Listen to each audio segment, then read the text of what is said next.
할렐루야. 오늘은 이렇게 하나님을 예배하는 날입니다. 특별히 우리 교단에서 1937년부터 매년 1월 셋째 주일을 여신도의 주일로 정하고 이렇게 예배드릴 수 있도록 오랜 역사 동안 함께해 오고 있습니다. 특별히 그래서 연합 여신도회 임원들이 이렇게 예배도 함께 준비하고 순서를 맡고 또 봉헌 찬양도 여러 우리 임원들이 함께 주님을 찬양하니 얼마나 좋은지 모르겠습니다. 우리 모든 여신도 회원들께 하나님의 은혜와 축복이 가득하시기를 주님의 이름으로 축원합니다. 우리 오늘도 하나님을 찬양한 할렐루야 찬양대 또한 우리 과전학단을 위해서 한번 격려할까요? 감사합니다. 또 여신도회 모든 임원들에게도 감사드립니다. 자, 우리 옆에 계신 분들과 인사합시다. 잘 오셨습니다. 한 번 더 인사하실 때 은혜 많이 받으세요. 할렐루야. 자, 믿음의 고백을 주님께 올려드리고 말씀 듣겠습니다. 하나님 좋습니다. 감사합니다. 사랑합니다. 하나님이 하시면 무엇이든지 다 이루어집니다. 아멘. 우리 할렐루야 응답하실 하나님께 감사와 영광의 박수를 올려드립니다. 여러분, 요즘 시대는 참 흔들리는 시대입니다. 언제는 안 그랬냐 할 수도 있지만 오늘 요즘의 시대는요 참 불안정한 시대를 살고 있습니다. 그래서 그런가 우리들의 마음 또한 마치 바람 부는 앞에 촛불처럼 그런 이 풍전등화처럼 언제 촛불이 꺼질까 조마조마한 마음으로 우리가 하루하루를 살고 있고요. 우리의 가정도 때로는 우리의 교회도 그런 심정이 참 들 때가 많습니다. 특별히 하나님께서는 오늘 여신도회 주일을 맞이해서 이렇게 하나님께 예배드리는 우리 모두에게 너희들 흔들리고 또한 무언가 이 불확실한 시대를 사는 우리들에게 근본으로 돌아오라라고 우리를 부르시고 계십니다. 특별히 그 근본이라 함은 오늘 주시는 느헤미야 8장과 요한계시록 2장의 말씀으로 우리를 부르시는 거예요.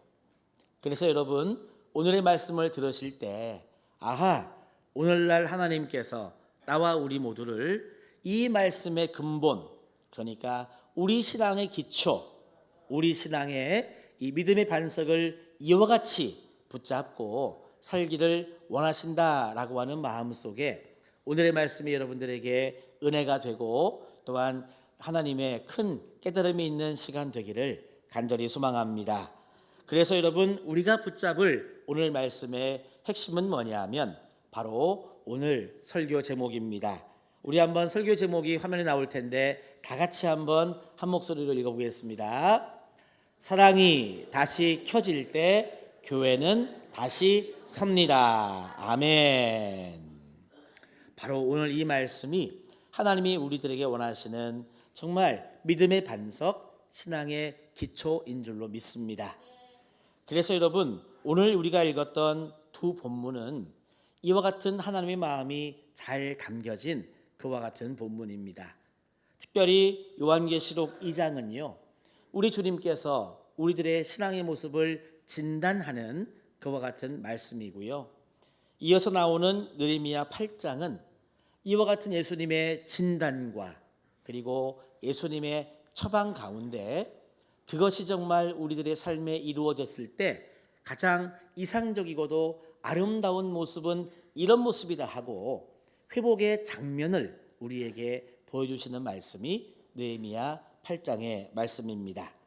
자, 먼저 우리가 주님께서 우리를 어떻게 진단하시는지 그 진단의 말씀을 한번 보기를 원합니다. 자, 예수님의 진단은 이러합니다. 다 같이 한번 읽어볼까요? 시작. 잘하는데 가장 중요한 걸 잃었다. 이것이 여러분 우리를 향한 예수님의 진단인 것입니다. 여러분들 요한계시록의 말씀을 많이 읽으셨겠지만 요한계시록의 다른 말씀은 몰라도 오늘 말씀 에베소 교회를 포함한 소아시아 7교회에 주시는 하나님 말씀은 그래도 여러분 좀 친숙하고 익숙한 말씀이라 생각됩니다. 설교도 여러분 많이 들으셨을 것이다 생각해 보는데요. 여러분들 잘 아시는 것처럼 에베소 교회는 우리 주님께 칭찬받은 그런 교회였습니다. 예수님께서 무엇을 칭찬하셨냐? 첫 번째는요, 이 에베소 교회에 바른 교리가 있어서 칭찬받았습니다. 하나님이 누구신지, 예수님은 누구신지, 성령님은 누구신지, 그리고 교회는 어떤 공동체인지를요, 이 에베소 교인들은 너무나 잘 알고 바른 이 믿음의 고백 위에 든든하게 이 에베소 교회를 세웠단 말이죠. 그래서 칭찬받았습니다. 두 번째는 뭐냐면 분별력이 있어서 칭찬받았어요. 옳고 그름과 말씀이 기준이 되어서 이단적인 요소는 내칠 수 있는 그와 같은 분별력이 있어서 칭찬받았습니다. 세 번째 칭찬의 내용은 뭐냐면 봉사가 있어서 칭찬받은 거예요. 우리 교회 여신도회 회원들 얼마나 열심히 봉사하고 있습니까? 우리 여신도회의 봉사를 보면 저는 너무나 감사하고 그 손길이 있어 우리 교회가 참 행복하다 저는 느끼고 있기 때문에 정말 여러분들의 섬김에 저는 박수를 보내고 싶습니다. 들리십니까? 네, 박수를 보내고 싶습니다. 그리고 네 번째는 인내가 있어서 칭찬받았습니다. 지금도 예수 믿는 것이 참 쉬운 일은 아니지만 이 초대교회 시절에는요, 예수를 믿는다고 하는 것은 목숨 걸고 믿는 그런 시대였기 때문에 그들은 인내로서 이 믿음을 잘 지켜서 하나님께 칭찬받았습니다. 그래서요, 이 에베소 교회는 사실 너무나 모범적인 교회였습니다. 우리 옛날에 국민학교 다닐 때 있잖아요. 숙제 잘하고 가면 선생님이 숙제 검사한 다음에 도장 하나 쾅 찍어주는 그런 때가 있었습니다. 그 도장에는요, 참 잘했어요 하고 별 3개도 있고 막 그랬죠. 아마 우리 예수님의 마음은요, 이 에베소 교회에게 너희들 정말 잘했다, 참 잘했어요 라고 하는 도장을 쾅 찍어주신 그런 교회가 바로 에베소 교회라고 생각을 합니다. 그런데 이 모습까지만 있었으면 얼마나 좋았겠습니까마는 오늘 말씀해 보니까 주님께서 하시는 말씀이 있습니다. 2장 4절의 말씀인데요. 그러나 너를 책망할 것이 있나니 너의 처음 사랑을 버렸느니라 라고 예수님께서 말씀하고 있습니다. 한번 저를 따라 합시다. 주님이 책망하시면 즉시 멈춰야 된다. 맞습니다. 주님께 우리가 칭찬도 받지만 만약에 우리가 주님께 책망을 받았다고 한다면요, 즉시 멈춰야죠. 우리가 무언데, 우리가 정말 무엇이고 한데 주님께 책망받는 일을 고집스럽게 여러분 할 필요가 있습니까? 내 생각을 여러분 주장할 필요가 있습니까? 내 고집을 여러분 주장할 필요가 있느냐 하는 것입니다. 주님께 칭찬받는 일은 정말 이 열심을 다해야 되겠지만 따라합시다. 주님이 책망하시면 즉시 멈춰야 된다. 즉시 멈춰야 되는 것입니다. 주님은요, 오늘날도 우리들에게 일이 부족하다고 말씀하시지 않습니다. 또한 주님께서 우리들에게 너희들한테는 왜 이렇게 프로그램이 부족하냐 이렇게 책망하시지 않습니다. 주님은요, 딱 한 가지를 짚으셨는데 그게 뭐냐 하면 사랑이 빠졌다라고 하는 것을 우리 주님은 짚어내신 것입니다. 우리도 여러분 마찬가지라고 생각합니다. 우리는 종종 이런 착각을 하죠. 내가 지금 많은 봉사를 하고 있기 때문에 괜찮다라는 착각을 하곤 합니다. 이해는 됩니다.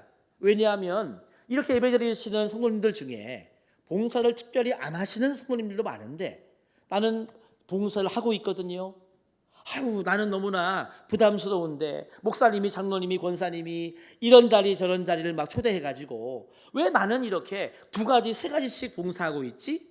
이런 생각하시는 분 계시죠? 그래, 나는 하나가 아니라 2개가 아니라 3개씩 봉사하고 있어. 그러니까 나는 봉사하고 있다라고 하는 생각 속에 봉사가 많으면 괜찮다, 이런 착각을 우리는 간혹 합니다. 우리 교회도 1년 단위로 본다면 몇 차례 행사라고 말할 수 있는 행사가 있습니다. 그 행사를 잘 하려면 미리 기도도 하고 준비하고 진행하고 마치잖아요. 그래서 이번에도 우리 교회에 어떤 행사가 있었는데 이 행사 잘 마쳤으니 괜찮다라고 여러분 생각하실 수 있습니다. 또 예배가 있잖아요. 형식적으로 잘 진행되면 괜찮다라고 생각을 할 수 있어요. 예배의 부름부터 시작해서 우리 찬양대의 송영, 그 다음에 찬송, 신앙 고백에 우리는 새 성전 건축을 위해서 예배 시간에 우리 통성으로 중보기도까지 하고요. 그 다음에 봉헌 드리고 봉헌 기도하고 교회 소식을 전하고 다 같이 자리에서 일어나서 성경 말씀도 우리가 아멘으로 받고 이렇게 예배의 시간 우리가 말씀을 들으면서 마지막에는 찬양 드리고 기도하니 예배가 형식적으로 뭔가 순서적으로 잘 진행되면 괜찮다라는 생각을 우리는 하게 됩니다. 그런데 이것은 여러분 착각인 거죠. 우리 주님께서는 우리의 마음의 중심을 보시는 분이십니다. 그래서 우리가 많은 봉사를 하고 또한 여러 가지 행사를 우리가 준비해서 진행하고 예배가 형식적으로 잘 진행되었다라고 우리는 생각하더라도 주님은 우리의 마음의 중심을 보실 때 너희의 마음의 동기, 다시 말하면 그렇게 봉사하고 행사 진행하고 예배하는 동기가 사랑이어야 되는데 너희 마음에 사랑이 있느냐 아니면 사랑이 없느냐를 우리 주님은 보신다는 거죠. 그래서 여러분 아무리 나머지가 좋아도 사랑이 동기가 되어서 하는 이 봉사와 행사와 또 예배가 아니라면 우리 주님은 오늘도 똑같이 에베소 교회처럼 너희들에게 사랑이 빠졌다고 처음 사랑을 잃어버렸다고 우리 주님은 우리를 책망하실 수 있다는 것입니다. 사랑하는 성도 여러분, 사랑이 식어져 버리면요 이런 일이 벌어집니다. 예배가 습관처럼 되는 거예요. 주일날 정말 내가 주님을 예배하고 싶은 어떤 사모함과 열정과 간절함을 가지고 나오지 않고요 그냥 습관처럼 오게 된다는 겁니다. 예배 안 드리면 조금 찝찝하고 좀 또 하여튼 예배는 보고 와야지 이런 마음이 생길 수 있고요. 봉사도 은혜와 기쁨으로 하는 것이 아니라 의무가 되기도 합니다.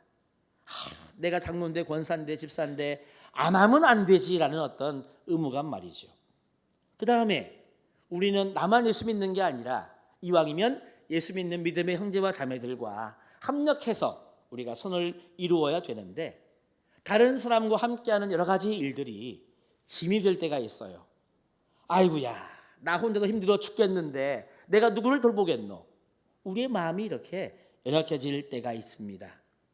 사랑이 식어져 버리면 그래서 여러분 교회 생활이 피곤해지는 거예요. 가끔 우리가 이런 말 하죠. 나는 교회 가서 위로받고 쉼을 얻고 은혜 받고 싶은데 왜 이렇게 교회 생활이 피곤하냐? 그 이유가 있습니다. 사랑이 식어져 버리면 교회 생활도 여러분 피곤해질 수 있는 것입니다. 그래서 오늘 이 귀한 예배의 시간에 우리 주님은 우리들에게 물어보십니다. 너희들 봉사를 얼마나 많이 하고 있니? 얼마나 많은 행사를 진행하고 있니? 예배는 형식적으로 잘 진행되고 있니? 이렇게 주님은 우리들에게 묻지 않으십니다. 주님은 우리들에게 이렇게 물어보시는 거예요. 여러분들 한번 주님의 마음으로 저를 따라해 보시기 바랍니다. 너는 나를 사랑하니? 너는 교회를 사랑하니? 너는 이웃을 사랑하니? 그래요. 주님이 오늘 우리들에게 묻는 것은 바로 이런 질문이죠. 너는 정말 나를 사랑해서 이 모든 것을 하고 있느냐? 너는 정말 흥해제일교회를 사랑하기 때문에 이 모든 것을 하고 있느냐?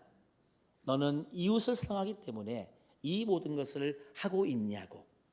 너희의 봉사와 행사와 예배의 동기가 정말 하나님을 사랑하고 예수님을 사랑하는 마음이 동기가 되어서 이 모든 것들을 하고 있냐고 우리 예수님은 물으십니다.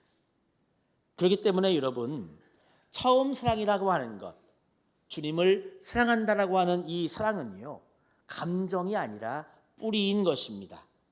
다시 말하면 처음 사랑이라고 하는 것은 우리의 신앙의 뿌리가 되는 것이고 우리 교회의 존재 이유가 되는 것입니다. 여러분, 나무가 있잖아요. 뿌리가 썩어서 죽어버리면 어떻게 됩니까? 잠깐은 나무가 잘 서 있는 것 같아요. 잠깐은 여러분 초록색깔 잎이 잘 붙어 있는 것 같습니다. 그런데 조금 시간이 지나면 잎은 마르게 되고 나무도 여러분 결국 말라서 고사하게 되는 것입니다. 그래서 여러분, 사랑이라고 하는 것은 우리 신앙생활의 뿌리와 같고 우리 교회의 존재 이유와 같습니다. 그래서 사랑이 여러분 식어져 버리면, 처음 사랑을 잃어버리면, 사랑이 여러분 꺼지면 교회는 마를 수밖에 없어요. 교회만 그렇습니까? 우리 가정도 여러분 마르게 되어 있고요. 내 영혼도 여러분 마르게 되어 있습니다. 그래서 여러분, 오늘 설교의 첫 번째 결론이라고 한다면 바로 이것입니다. 한번 따라합시다. 사랑을 다시 켜야 합니다. 처음 사랑을 회복해야 합니다. 할렐루야. 이것이 여러분 설교의 첫 번째 결론인 것입니다. 제가 지난 여름에 쉬는 날에요, 점심을 먹으려고 이 국을 데웠습니다. 이 국 냄비를 이 가스레인지 위에 올려놓고 가스불을 켜서요, 따닥따닥따닥 하면서 불을 켰습니다. 그런데 마침 무더운 여름날에 열어놓은 베란다 창문을 통해서 시원한 바람이 이렇게 불어오는 거예요. 그래서 저는 야, 시원하다. 아이고, 오늘은 참 날이 그래 그나마 괜찮은 날이네 하면서 국이 데워지기를 기다렸습니다. 그런데 시계는 아침부터 똑딱똑딱 시간이 흘러가는 데 있잖아요. 이제 국이 좀 데워져 가지고 먹을 때가 되는 것 같은데 국 냄새가 안 나는 거예요. 이상하다 하고 제가 주방에 가보니까 어떻게 됐을까요? 국이 안 데워져 있는 거예요. 그 이유가 뭘까요? 바람이 불어와가지고 이 바람이 너무 시원해서 저는 시원하다 그랬는데 나를 시원케 한 그 바람이요, 가스불을 꺼버렸네. 저는 그것도 모르고 마냥 기다렸다는 거 아니겠습니까? 여러분, 시간이 지났는데 국이 끓지 않는 이유는 불이 꺼졌기 때문입니다. 그런데 여러분, 불이 꺼진 줄도 모르고 마냥 시간만 여러분 기다린다고 다시 국이 끓을까요? 그렇지 않죠. 국을 여러분 데울 수 있는 방법이 뭐가 있습니까? 그렇죠. 다시 불을 켜야죠. 불이 꺼졌으면 여러분 해야 할 일이 있습니다. 그건 뭐냐? 꺼진 불을 다시 켜야 되는 것입니다. 우리의 신앙생활도 여러분 마찬가지라고 하는 거죠. 우리의 교회 생활도 마찬가지인 것입니다. 우리 가정도 마찬가지예요. 여러분, 열심히 기다린다고만 여러분 다 되는 것이 아니고, 시간만 보낸다고 되는 것이 아니고, 환경이 여러분 환경만 탓을 하면 다 되는 것이 아닙니다. 불을 켜야 됩니다. 그 불이 무엇일까? 그 불은 바로 처음 사랑인 것입니다. 그래서 우리 주님께서는 우리를 진단하실 때 너희가 정말 잘했지만 정말 중요한 것을 놓치고 있다고, 처음 사랑을 잃어버렸음을 진단해 주셨습니다. 자, 그러면 여러분, 예수님은 진단만 하시고 끝나시는 분이냐? 아닙니다. 주님은 그 진단에 걸맞는 처방도 해주시는 분이십니다. 주님의 처방이 무엇인가? 화면을 보고 같이 읽어봅시다. 시작. 생각하라, 회개하라, 처음 행위를 가지라. 아멘. 그렇습니다. 불을 켤 수 있는 길, 다시금 사랑의 불을 켤 수 있는 길을 말씀해 주셨는데요, 바로 이 3단계입니다. 생각하라, 회개하라, 처음 행위를 가지라. 요한계시록 2장 5절의 말씀입니다. 그리고 여러분, 이게 바로 회복의 길인 것입니다. 예수님은 우리를 사랑하시기 때문에 이렇게 회복의 길을, 다시 말하면 처방을 우리들에게 내려주시는데, 이 처방만 주시는 것이 아니라 이렇게 회복이 된 이 여러분 그 모습을요, 처방전대로 회복된 모습을 우리에게 보여주십니다. 처음 사랑이 회복된 공동체가 어떤 모습인지를 우리에게 보여주시는데요. 그 회복의 장면은 폐허에서 다시 서는 이 길을 우리들에게 보여주시는 것입니다.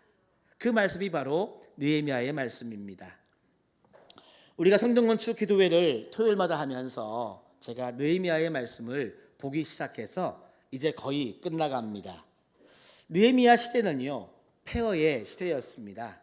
바벨론의 침략을 받아서 이스라엘 나라가 멸망했고요, 성전은 불타서 없어졌고요, 그 이스라엘 백성들의 이 지도자들은 다 바벨론으로 잡혀가 버린 그와 같은 상황이었습니다.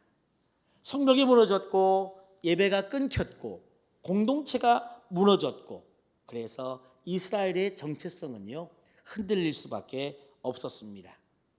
근데 여러분, 그때 하나님께서 이스라엘을 회복시키는데요, 무엇으로 이스라엘을 회복을 시키느냐?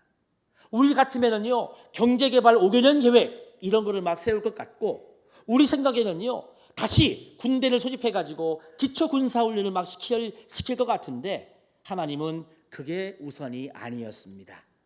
하나님의 우선적인 회복의 방법이 무엇이냐? 저를 따라 합시다. 말씀. 한 번 더 할까요? 말씀. 그렇습니다. 하나님의 회복의 방법은 경제 우선, 군사력 우선이 아니었습니다. 오직 말씀이 우선이었습니다. 그래서 오늘 읽었던 말씀에 보니까 백성들이 있잖아요, 다 그 자리에 모이는데 알아들을 만한, 그러니까 생각해 보면 초등학교 한 고학년부터는 모인 것 같아요. 말씀을 알아들을 만한 사람들이 수문학 광장에 모이는데 마치 한 사람이 움직이는 것처럼 그렇게 여러분 일사불란하게 다 모였습니다. 그 자리에서 말씀을 전하는데요, 느헤미야도 충분히 하나님 말씀을 전할 수 있었지만 더 준비된 학사 에스라, 요즘 말로 하면 강사님을 초청한 거죠. 그래가지고 말씀을 듣게 되었습니다. 그런데 여러분, 이게 웬일입니까? 에스라가 하나님의 말씀을 전할 때에 진짜 누구 하나 할 것 없이 그 자리에 모인 이스라엘 백성들이요, 막 무릎을 꿇고 막 통곡을 하면서 주님 앞에 회개의 기도를 하게 되었다는 겁니다. 여러분, 도대체 선포된 하나님의 말씀이 무엇이길래 이스라엘 백성들이 여러분 무릎 꿇고 통곡하며 회개의 기도를 하나님께 하게 되었을까? 그 말씀은 이런 말씀이었기 때문입니다. 말씀의 내용이 뭐냐? 결국은 하나님은 아직도 우리를 사랑하신다라고 하는 말씀의 깨달음, 말씀의 은혜와 감동이 이스라엘 백성들에게 임했기 때문입니다. 한번 읽어봅시다. 시작. 하나님은 아직도 우리를 사랑하신다. 이것을 여러분 더 감동적으로 읽으려면 이렇게 해야 돼요. 자, 오른손 한번 반짝반짝 해보십시오. 오른손 반짝반짝. 여러분의 가슴에 한번 대시길 바랍니다. 저를 따라 합시다. 하나님은 아직도 나를 사랑하신다. 할렐루야. 그렇습니다. 수문학 광장에 모인 이스라엘 백성들이 학사 에스라의 말씀을 듣다 보니까요, 누구 하나 빠짐없이 깨달았어요. 은혜 받았어요. 감동 받았어요. 그 말씀의 결론이 무엇이냐? 그렇구나. 하나님은 아직도 나를 사랑하시는구나. 이것을 백성들이 깨달았기 때문입니다. 그래서 여러분, 하나님의 사랑을 받아가지고 하나님의 사랑을 여러분, 사랑이 회복된 그들에게는요, 눈물도 회복되고 하나님 앞에 엎드릴 수 있었습니다. 그래서 여러분, 말씀이 살아나면 우리의 마음이 깨어나는 것입니다. 그러므로 말씀 앞에 다시 서는 것, 이것이 느헤미야 8장의 핵심인 것이고, 하나님이 우리를 회복시키시는 처음 사랑이 회복되었을 때의 아름다운 모습이 바로 이 모습이 되는 줄로 믿습니다. 그래서 느헤미야가 이렇게 외칩니다. 8장 10절에 보니까 이렇게 나오죠. 여호와로 인하여 기뻐하는 것이 너희의 힘이니라. 느헤미야가 이야기합니다. 이제 너희들이 그렇게 말씀을 듣고 하나님이 나를 아직도 사랑한다는 것에 대하여 너희들이 정말 깨달아서 눈물로 회개하며 주님 앞에 기도했으니 이제는 눈물을 그치자는 거죠. 하나님이 너희를 사랑하신다는데 이제 더 뭐 슬퍼할 게 있겠느냐? 같이 기뻐하자. 여호와로 인하여 기뻐하는 것이 너희의 힘이 된다고 느헤미야가 말씀하고 있습니다. 그래요 여러분, 우리는 말씀 앞에 설 때 우리의 기쁨이 회복되는 것입니다. 상황이 좋아져 기뻐하는 것이 아니고 돈이 많아져 문제가 여러분 해결되어 기뻐하는 것이 아니라 따라합시다. 여호와로 인하여 기뻐하는 것이 우리의 힘이다. 할렐루야. 그렇습니다. 그래서 여러분 그 힘으로 우리가 다시 설 때 여러분 가정도 교회도 바르게 서게 되고 우리의 봉사와 우리의 예배도 의무가 아니라 감격 속에 예배와 봉사를 여러분 할 수 있는 것이죠. 그래서 요한계시록 2장은 말씀합니다. 사랑이 식었다. 느헤미야 8장은 말합니다. 하나님 앞에 선이 울었다. 말씀 앞에 선이 울었다. 말씀을 들으니 하나님의 사랑을 다시 깨달았다. 그리고 기쁨이 나에게 힘이 되었다. 그러므로 여러분 오늘 우리에게 말씀하시는 하나님의 메시지는 분명합니다. 처음 사랑을 회복하는 길은 말씀 앞으로 돌아오는 길이다. 사랑하는 성도 여러분, 오늘은 여신도회 주일입니다. 우리 여신도회의 섬김은요 얼마나 귀한 손길인지 몰라요. 제가 벌써 말씀드렸지만 여신도회에 섬김의 손길이 있으니 우리 교회가 참 행복하고 든든합니다. 또한 가정을 살리는 기도의 손길이 또한 여신도회의 손길 아니겠습니까? 더 나아가서 이웃을 살리는 여러분 환대의 손길이 우리 여신도회의 손길인 줄로 압니다.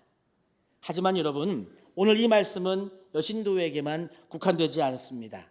오늘 하나님을 예배하는 모든 성도님들께 다 주시는 하나님의 말씀입니다. 그래서 여러분 오늘 이 시간 이렇게 결단했으면 좋겠습니다. 거창한 결단이 아닙니다. 작은 결단 대신에 꼭 진짜로 행해야 될 결단을 제가 여러분들에게 말씀을 드리고 싶습니다. 첫 번째 결단은 뭐냐 하면 말씀 한 절을 다시 사랑하는 것입니다. 여러분 하루에 한 절이면 족합니다. 아침에 되었든 아니면 저녁에 되었든 여러분 말씀 한 절을 읽으시면서요 오늘 나에게 주시는 은혜가 되는 말씀에 여러분 밑줄도 한번 쳐보시고 그 말씀을 묵상해 보시는 거죠. 그렇게 여러분 말씀이 내 안을 비추면 사랑의 불은 다시 켜지게 될 줄로 믿습니다. 두 번째 작은 실천이 있다면 그것은 회개의 기도를 하는 것입니다. 주님 어찌하면 좋습니까? 주님을 향한 제 사랑이 식어버렸습니다. 주님 나에게 다시 주님을 사랑할 수 있는 그 마음을 주시옵소서. 여러분 짧아도 괜찮아요. 대신에 진짜로 진심으로 기도하면 될 문제입니다. 제가 설교 원고에는요 3분이면 충분하다고 썼는데 좀 내려놓겠습니다. 1분도 여러분 충분합니다. 주님 앞에 진심으로만 회개 기도를 하면 1분이 뭐가 문제입니까? 하나님께서 받아주시리라 믿습니다. 세 번째 결단의 내용이 있다면 그것은 이 사랑의 행동을 한 가지 선택하는 것입니다. 여러분 예배 드리시고 또 뭐 식사하시고 오후 예배 드리시고 집에 가실 거잖아요. 집에 가시면 딱 하나만 좀 실천해 보자는 거예요. 미안하다고 먼저 말하기, 고맙다고 먼저 말하기, 안부 문자 먼저 보내기, 소외된 한 사람에게 먼저 다가가기, 식어있던 관계에 따뜻한 말을 내가 먼저 한마디 건네기. 돈은 거의 들지 않는 행동입니다. 단 내가 먼저 하면 여러분 사랑의 불은 켜질 줄로 믿습니다. 그래요. 주님이 오늘 우리를 부르십니다. 처음 사랑으로 돌아오라. 그리고 느헤미야처럼 말씀 앞에 서기를 원하시고 계십니다. 여러분 말씀 앞에 서서 하나님이 아직도 나를 사랑하신다는 것을 우리 모두가 깨닫는다면 우리는 회개의 눈물도 흘릴 수 있고 할렐루야 하면서 여러분 기쁨과 감사 속에 우리의 삶을 이어갈 수 있습니다. 바로 이것이 회복의 시작인 것입니다. 여러분들의 삶 속에 여호와로 인한 기쁨이 우리의 힘임을 고백하시면서 오늘 설교의 제목처럼 사랑이 다시 켜질 때 교회는 다시 설 수 있다는 믿음으로 오늘도 주님께 나아가는 우리 모두가 다 되시기를 주님의 이름으로 축원합니다.